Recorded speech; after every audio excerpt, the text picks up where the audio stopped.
is forbidden. When I say the words Five Nights at Freddy's, a couple of things probably come to your mind. Spooky haunted animatronics, cringe 10-year-olds, gay Freddy Fazbear fan fiction. All of these elements come together to form what we know as FNAF. And if I'm being honest, it's not very good. And me just insinuating the idea that 5 Evenings at Frederico's is not some late epic masterpiece. At its core, Scott Cawthon's adventure strives to make you feel like Freddy Fazbear is probably making some of you extremely angry. And to me, that is very funny. Guys, I am a fan. And as a fan, there are some issues we need to discuss. I just gotta go to bed. Listen, gang, let's not lie to ourselves. The gameplay is not good. I want no fucking herpes, Nick. In the time you have spent in your mom's basement pretending to work a minimum wage job, you could have gone out and got an actual minimum wage job and had about the same amount of enjoyment, which is not a whole lot. And since we're being honest, you can just open up to me and say it. If I checked your Steam profile for the playtime of the Freddy game, it's probably at an amount close to 0, right? Yeah, sure, you play FNAF in the same way that I play with my wife.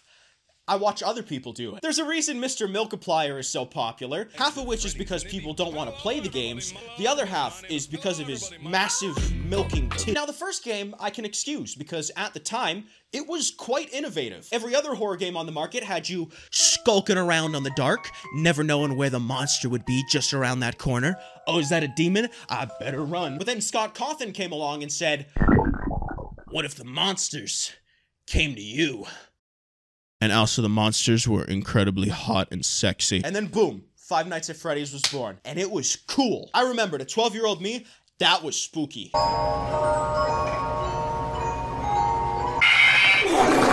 And then he did it again.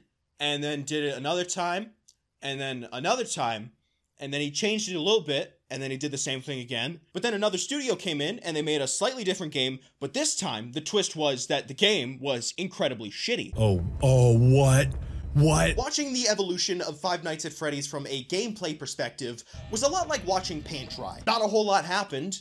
It was pretty boring. And then the developer saw that it was making a ton of money for not a whole lot of effort. And so he decided to make Watching Paint Dry 2 Pizzeria Simulator. Nothing's changed, but this time, instead of red, the paint is blue. And that's great for YouTubers that pretend to be scared at kids' games. I'm sure they were very engaged. But for all intents and purposes, the gameplay of Five Nights at Freddy's has remained unchanged for the better part of a decade. Well, since no one's playing it because it's fun, we need to talk about why they actually do. take a look at this. What a surprise, the story is ass. The story is not good. There is the markings of a good narrative buried beneath the Springtrap suit, but it's bogged down by a creator who drip feeds bits of story through convoluted hidden Easter eggs, retcons, and books and side stories that are not canon. You better not think they're canon, you fucking moron.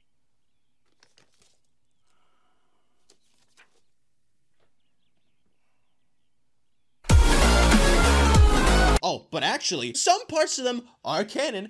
Have fun deciphering that, but that's just a theory. The narrative is garbage, and Scott Cawthon is a hack storyteller. In order to understand the Freddy world, you need to watch a 4-hour recap video on YouTube. And I don't mean some 100 facts you didn't know about Five Nights at Freddy's. Number 3, Freddy Fazbear is uncut. No, I mean that if you want to know anything about what happened at Fredbear's Family Diner, someone else has to do that work for you. The general public would have no idea about FNAF and its world if middle-aged white guys did not spend their entire lives clicking on a pixel of Spring Bonnie's ass in order to unlock a collectible NFT that has a 300 petabyte zip bomb that, when opened, reveals a PNG of obese twerking and farting toy Chica that, when run through a spectrograph, reveals that the purple guy is actually John Pizza. Who is John Pizza, you might ask? Better play the next 20 games and buy every single Funko Pop to figure that out. Of course, I'm exaggerating.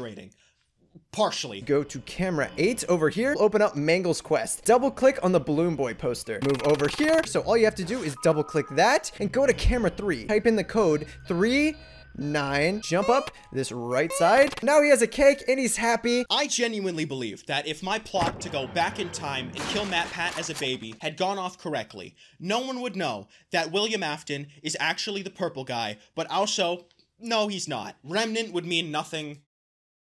Okay, I'll pull up. and being able to bind your soul to a bunch of circuit boards to later be scanned into a VR porn game and reborn into a new body would be lost on the general public. If your story requires you to do a Call of Duty Easter egg to understand 1/16 of what's going on, that's bad storytelling. Okay, so if we're not here for the gameplay, and we're not here for the story, then a lot of people say that they like FNAF because of the atmosphere.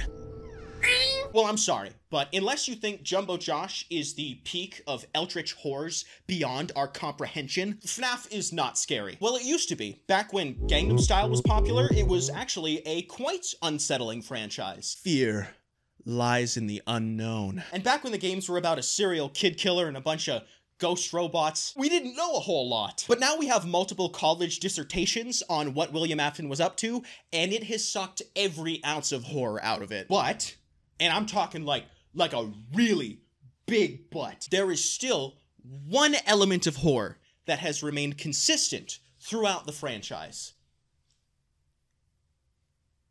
I didn't say it was a good horror element, I just said it was there. Yep, that's right, jump scares. Some are good, some are bad, some are white women. That's the scariest one. Now, jump scares, contrary to their name, are not scary at all. I know your favorite YouTubers like to fake their reactions and pretend they are.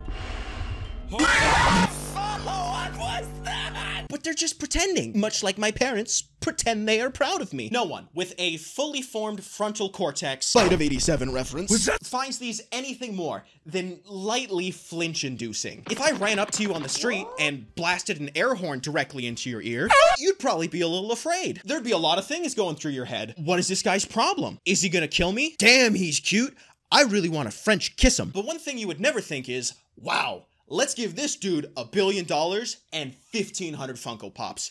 Air horn guy is gonna be the next hit horror franchise. I give 5 Afternoons at Fabio's a hard time because I see the potential it has. But the creators, both old and new, decide to keep it in a limbo of meh to really, really bad. The games are admittedly not very good, but they keep making them. The movie grossed $2 billion. The money's coming from somewhere, and that somewhere is...